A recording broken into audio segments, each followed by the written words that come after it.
o'quvchilar, demak, o'qishdan olgan bilimlarimizni hozir mustahkamlash maqsadida sizlar bilan ajoyib bir metoddan foydalanamiz. Diqqatimizni do'stga qaratamiz.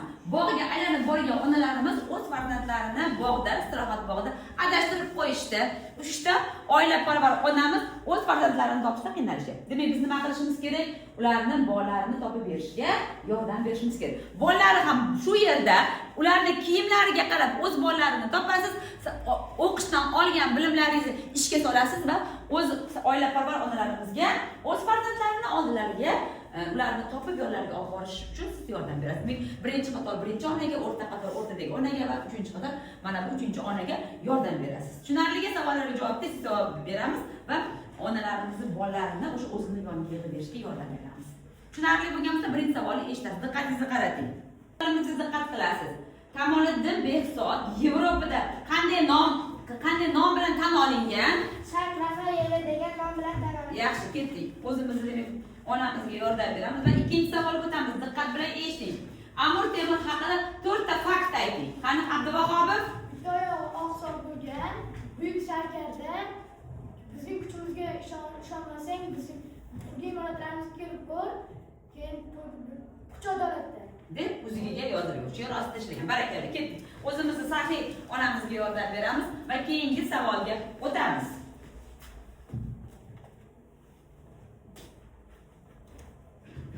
Ularning onasining ismi nima edi? Qandidora.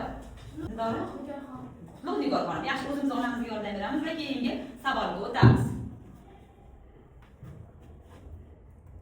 Keyingi savolni diqqat bilan eshitasiz. Demak, Sirli sandiq matnida Bobur onasi bilan o'zaro suhbatlashayotganda qaysi viloyatlar tilga olinganida Mehriddin?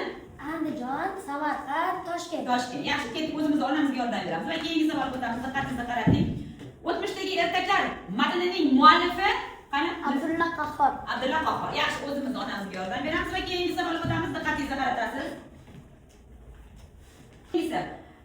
Zahiriddin Muhammad Boburning otalari Marshal Mirzo qaysi viloyatda hokimlik qilganlar? Jahongir Farg'ona viloyatida. Yaxshi, keyingi savolga o'taman. Diqqat bilan eshiting. Bayqaro o'z lashkarlari bilan ketayotganda Kamoliddin Behzod tomonidan chizilgan surat, kimning suratiga yerda chizilgan surat? Pahlavon Rustam. Pahlavon Rustamning surati. Yaxshi, o'zimiz saxiy onamizga yordamlashamiz va keyingi savolga o'tamiz. Yozuvchi Abdulla Qahhor qayerda Hayshahar tavallud topganlar? Qani? Qo'qon shahrida To'z oilasida tug'ilgan. Yaxshi, ketdik, o'zimizni nimamizga, saxiy onamizga yordamlashamiz. Keyingi savolni eshiting.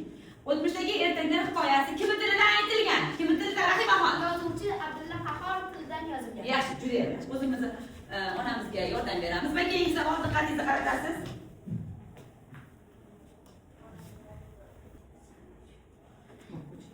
Diqqat bilan eshiting. Sharoz so'zining ma'nosi. Qani ko'rsatinglar? Kutilmasdan degan ma'noni anglatadi. Yaxshi. Keyingisini diqqat bilan eshiting.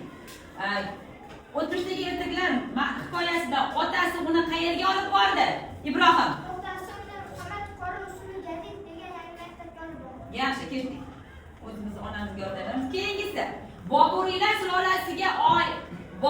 sulolasiga tegishli bo'lgan Hindistonda qanday maqbara qurdirilgan? Tojmahal maqbarasi. Yaxshi, o'zimiz onamizga yordam beramiz va natijalarga qaraymiz. Demak, hamma onalarimizga xarita qatorlarimiz, o'quvchilarimiz bilimlarini ishga solib, yordam berishda, farzandlarini yonlariga olib kelib berdilar. Ular onalar hamma qatordan mamnun bo'lishdi, chunki o'z farzandlarini topishda yordam berdilar. Lekin bitta tezkorlik ham inobatga olinish kerak edi.